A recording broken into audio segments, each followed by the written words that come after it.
안녕하세요. 저는 박혜진, 올해 52살입니다. 남들은 저를 보면 단정한 아줌마, 평범한 주부, 조용히 살아가는 며느리, 이 정도로만 볼 거예요. 근데 제가 시댁에서 살아온 지난 세월을 들으시면 아마 그걸 어떻게 참았냐고 묻고 싶으실 겁니다. 저는 결혼하기 전까진 그냥 소박한 꿈을 가진 사람이었어요. 좋은 사람 만나서 따뜻한 집 만들고 서로 의지하며 사는 그런 삶. 근데 결혼을 하고 나니까 알겠더라고요. 결혼은 두 사람의 사랑으로만 안 되는구나. 그 집안의 문화와 태도, 그게 며느리를 어떻게 만드는지가 우리 인생을 송두리째 바꿔놓더라고요. 저는 남편과 결혼하고 시댁에 발을 들여놓던 그 순간부터 이미 식구가 아니었어요. 시어머니는 저를 보며 환하게 웃긴 했지만 눈빛은 늘 차갑고 계산적이었습니다. 첫날 시댁에서 들은 말이 아직도 기억나요. 혜진아, 이제부터 이 집 일은 내가 알아서 해야 돼. 그 말투가 축하가 아니라 일꾼 배치 통보처럼 느껴졌어요. 아, 그리고 이건 정말 잊히지가 않아요. 제 이름이 혜진인데 시어머니는 항상 예, 그년, 에미야로만 불렀어요. 심지어 결혼한 지 5년이 지나도 저는 그 집에서 혜진이가 아니라 그냥 형수, 옳게 그 여자였습니다. 이름 한번 불러준 적 없어요. 사람을 사람으로 보지 않는다는 게 딱 그런 거죠. 어느 겨울이었어요. 제가 독감에 걸려서 온몸이 덜덜 떨리고 기침도 심해서 시댁에 못 가겠다고 했거든요. 근데 남편이 그러더라고요. 그래도 엄마가 기다리시니까 얼굴만 잠깐 비추고 와. 그 말을 또 순진하게 듣고 진짜 열나면서도 갔어요.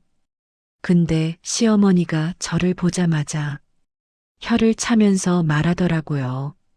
아프긴 뭐가 아프다고 이렇게 힘들다 그래. 사람들이 요즘 되게 유난 떠네. 그리고는 아픈 며느리를 앉혀놓고 바로 일 시켰습니다. 전 부치고 과일 썰고 상 차리고 저는 너무 어지러워서 잠깐 부엌에 기대 섰다가 숨 고르고 있었는데 시누이가 톡 쏘더라고요. 언니, 지금 쉬는 거예요? 이런 건 결혼하면 다 하는 거지 뭐. 저는 결국 쓰러질 뻔했고 남편은 그 모습을 보고도 여보 조금만 도와주면 안 돼? 이러는 거예요. 그날 집에 돌아오는 길에 차에서 저는 조용히 울었습니다. 나는 이 집에서 아플 권리도 없는 사람이구나. 그런 생각이 뼛속까지 파고들었어요. 그리고 또 이건 지금도 가슴이 미어지는 기억입니다. 제 생일이었고 남편이 늦게라도 케이크 사오면 좋겠다. 기대했어요. 근데 남편이 퇴근하자마자 갑자기 말하는 거예요. 여보, 엄마가 급히 좀 오라시는데? 그래서 또 시댁을 갔죠. 근데 들어가자마자 저는 말문이 막혔어요. 거실 테이블에 케이크가 있었거든요. 근데 그 케이크엔 시누이 이름이 적혀 있었어요. 시누이는 제 생일 하루 전날이었고 그날 시댁에서 저는 케이크 커팅도 못한 사람처럼 구경만 해야 했어요. 시어머니가 제 눈을 보며 이랬습니다. 다음에 혜진이 생일은 남편이랑 둘이 하라 그래. 집에 일이 많아서 우리가 준비 못했네. 그 말을 들으며 제가 느꼈던 감정은 그저 서운함이 아니라 존재 가치에 대한 상실감이었어요.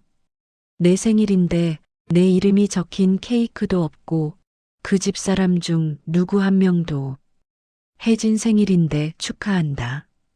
그 말 한 줄을 안 했어요. 그때 깨달았어요.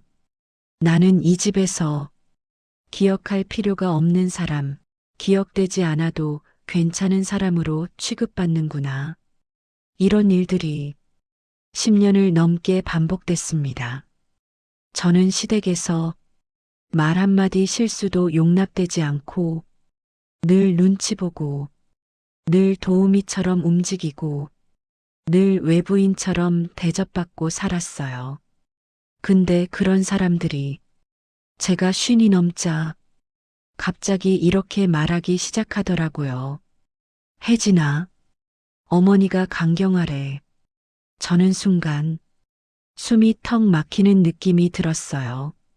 그리고 이어진 말. 남편이 아주 조심스러운 척 그러더라고요. 혹시 내 간이 맞는지 검사 한번 받아보면 어떨까? 그 말이 그동안의 모든 상처를 한꺼번에 찢어 놓았습니다. 사람 취급도 안 하던 그 집이 필요할 때는 저를 식구라고 부르기 시작한다는 거, 그게 이야기의 시작이었습니다. 시어머니가 강경하라는 말을 들은 날, 제 가슴이 철렁 내려앉긴 했습니다. 사람이 아프다는데, 그게 남의 일처럼 느껴지진 않았어요. 하지만 그 다음에 이어진 남편의 말은 저를 숨막히게 만들었습니다. 여보, 그냥 건강검진 한번 받는 거야. 병원에서 무료로 해준대. 건강검진? 왜 건강검진을 시어머니가 아픈 상황에서 갑자기 나에게 시키는 걸까? 저는 그게 의심됐지만 남편이 너무 당연하게 말하니까 일단 따라가 보기로 했습니다. 병원에 도착하자 이상한 점이 한둘이 아니었어요. 일반 건강검진이라고 하기엔 검사가 너무 많았어요. 혈액형 정밀검사, 간 기능 수치, CT 촬영, 조직 검사, 마취관 기증자 대상 검사. 그걸 그대로 하고 있는 느낌이었어요. 간호사에게 제가 물었죠. 저 이거 건강검진 맞나요? 간호사가 순간 당황하더라고요. 그 작은 멈칫, 그게 모든 걸 말해줬어요. 아, 네 뭐, 그런 비슷한 검사예요. 비슷한 검사? 그 말을 듣는 순간 제 머릿속이 얼어붙었습니다. 아, 남편이 또 나를 속였구나. 결과는 며칠 뒤 나왔고 남편이 전화를 해서는 잔뜩 들뜬 목소리로 말하더군요. 여보, 간이식 가능하대. 저는 한동안 말이 나오지 않았습니다. 그 목소리에는 감사도 미안함도 고민도 없었어요. 그저 됐네, 살았다, 이런 기운뿐이었어요. 그게 너무나 절망스러웠습니다. 검사 결과가 나온 후 시댁에서 회의하듯 부른 자리로 가게 됐어요. 저는 원래 그 집 식탁에서 말할 자격조차 없는 사람이었는데 그날은 유독 저를 중심에 앉히더라고요. 평생 그 자리에 제가 앉아본 적이 없었거든요. 시어머니는 이미 누워 있고 시동생, 시누이 남편이 마주 앉아 있었습니다. 시동생이 먼저 말하더라고요. 형수님, 형수님만 가능하다네요. 그 말투에서 절박함보다는 책임 전가가 더 느껴졌어요. 그 뒤에 이어지는 말들은 더 가관이었습니다. 시누이가 말하더군요. 형수님, 엄마가 평생 우리 위해서 희생했잖아요. 이럴 때 도와드리는 게 가족이지 않아요? 그 말을 듣는 순간 제 속에서 뭔가 확 끓어오르더라고요. 희생? 누가 누구를 위해 희생을 했다고? 저는 조용히 말했어요. 저는 그동안 이 집에서 가족이라는 말을 들은 적이 없는데요. 그러자 신우이가 바로 표정을 바꾸며 쏘아붙였습니다.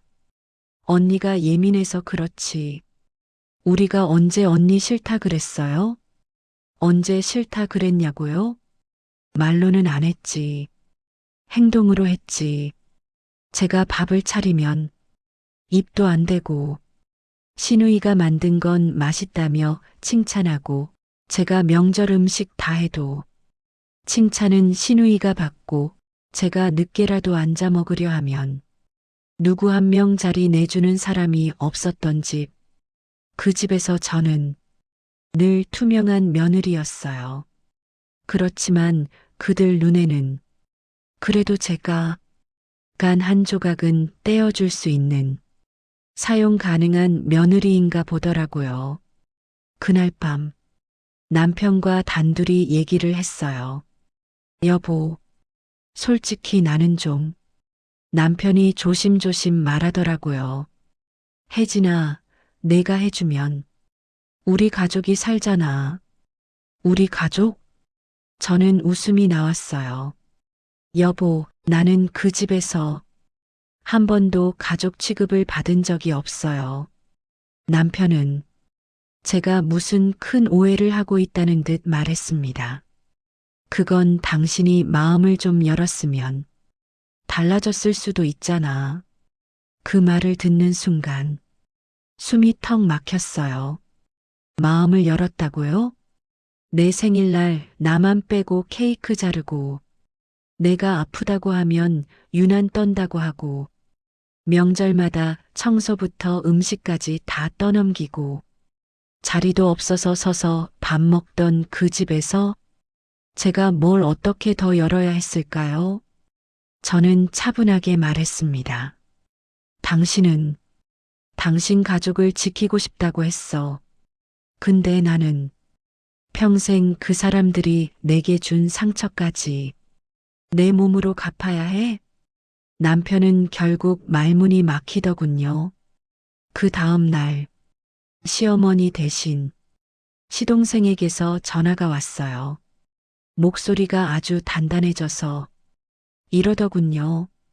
형수님, 솔직히 말해서 우리 엄마가 형수님 챙겨준 적 있잖아요. 어디서? 언제? 무슨 상황에서? 제가 묻기도 전에 그는 이어서 말했어요. 그래도 엄마가 형수님 결혼식 때 금반지도 해주고 식당 예약도 도와주고 금반지요? 그거요. 저만 안 준 거였습니다. 신우이 결혼할 때는 30돈을 줬다고 들었는데요. 하지만 그걸 알고 있어도 저는 말하지 않았어요. 그냥 조용히 들었어요. 그런데 시동생의 마지막 말은 진짜 기가 막혔습니다.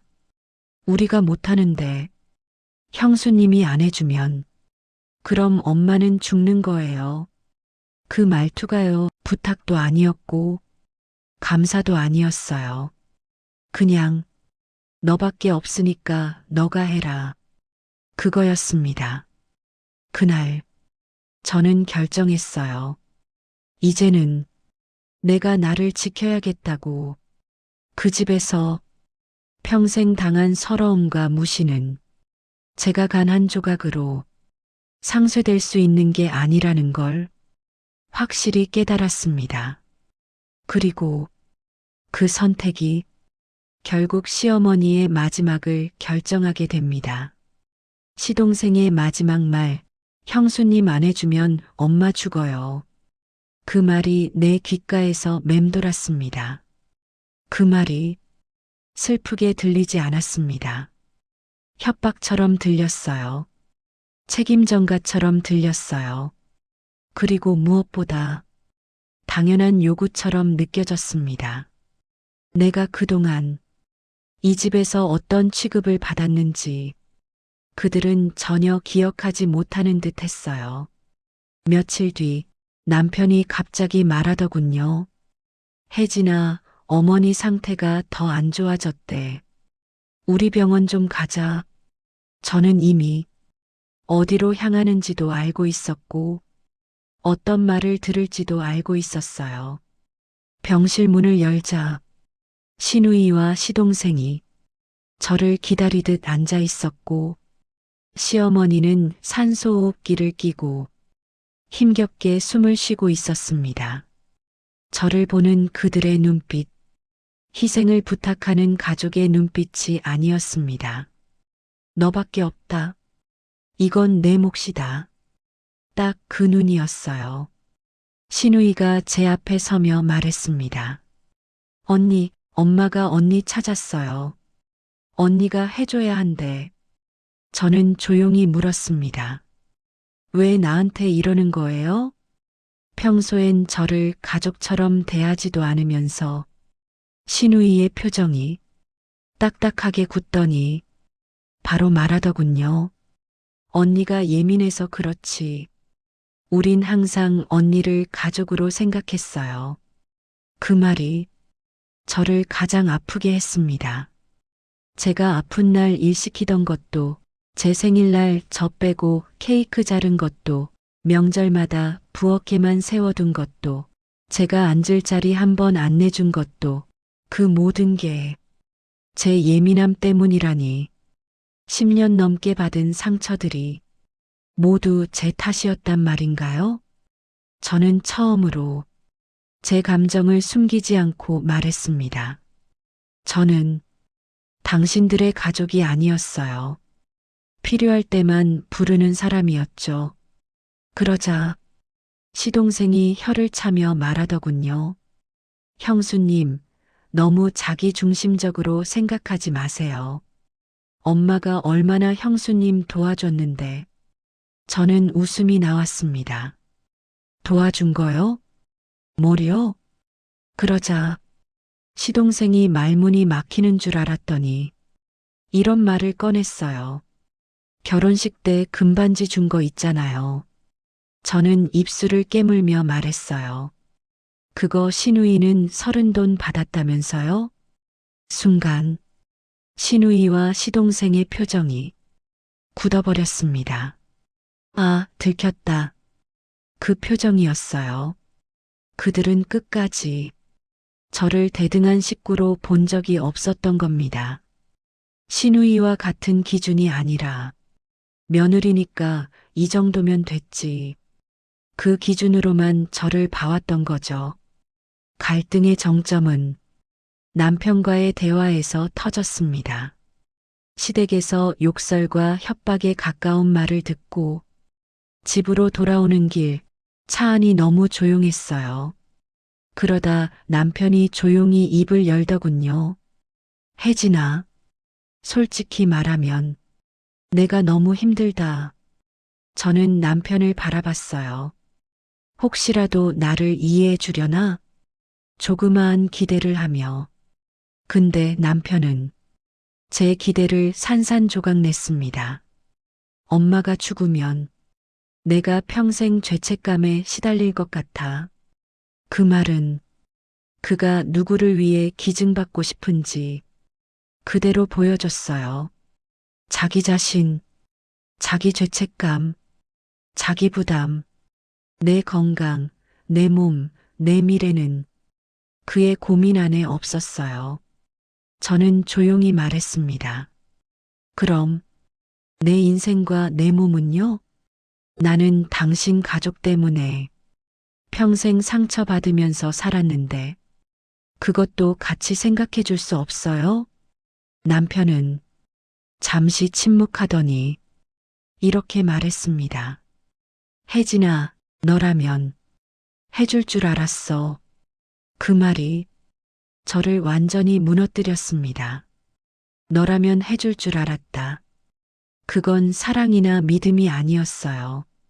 그건 너는 평생 희생하는 존재니까 이번에도 희생해라. 이 뜻이었어요.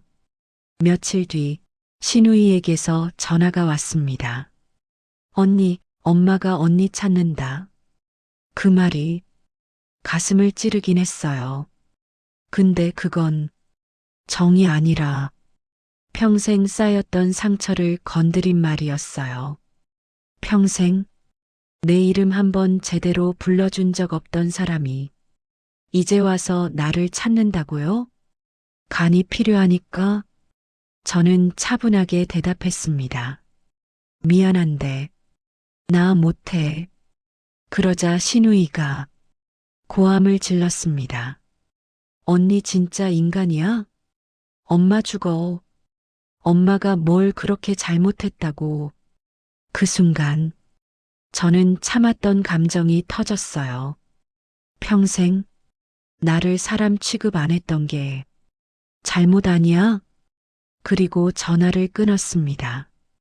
그날 밤 저는 세상에서 제일 조용한 결심을 했습니다. 이제는 내 인생을 지키자. 시댁의 상처를 내 몸으로 갚지 말자.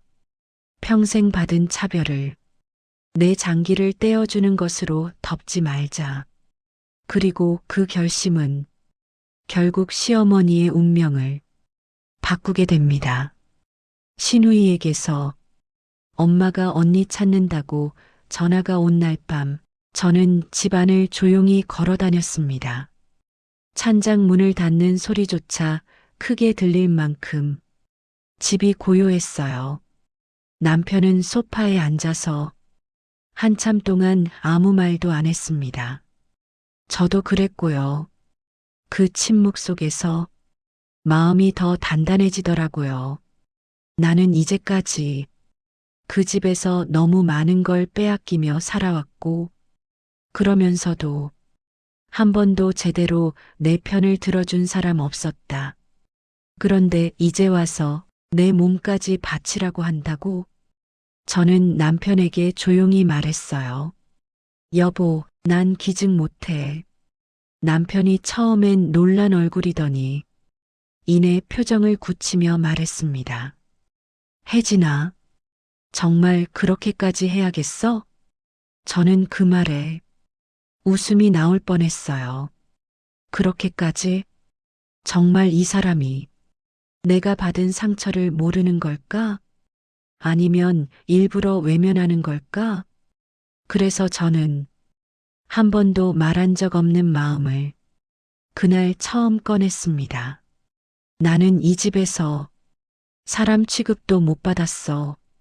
근데 지금은 사람으로서의 희생을 요구하네. 그게 얼마나 모순인지 알아? 남편은 할 말이 없다는 듯 침묵했습니다. 저는 그 침묵을 보며 깨달았어요. 아, 이 사람은 평생 멀쩡한 아내를 잃는 게 두렵지. 내가 어떤 상처 속에서 살아왔는지는 한 번도 생각해 본 적 없구나. 그 순간 내 마음이 완전히 정리됐습니다. 며칠 후 시어머니 병세가 악화됐다는 연락을 받고 저는 병원에 갔습니다. 기증하러 간 게 아니라 마지막으로 내 선택이 맞는지 확인하러 간 거예요. 병실 문을 열자 신우이와 시동생은 눈이 빨갛게 부어 있었고 남편은 어깨가 축 처져 있었습니다. 시어머니는 산소호흡기에 의지해 숨을 천천히 들이쉬고 내쉬고 있었어요. 제가 들어가자 신우이가 소리쳤습니다. 언니, 언니만 하면 된다니까. 지금이라도 하면 살 수 있어. 저는 조용히 말했습니다. 난 못해. 그 말에 신우이는 미친 사람처럼 소리 지르며 제게 달려들 뻔했고 시동생이 그걸 말렸습니다. 시동생도 결국 이를 악물고 말하더군요. 형수님, 정말 이기적이다. 저는 그 말이 가장 어처구니 없었어요.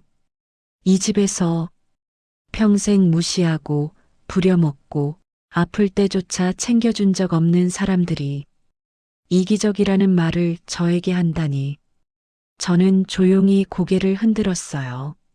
나는 평생 희생만 하고 살지 않기 위해서 이기적이 되기로 한 거야.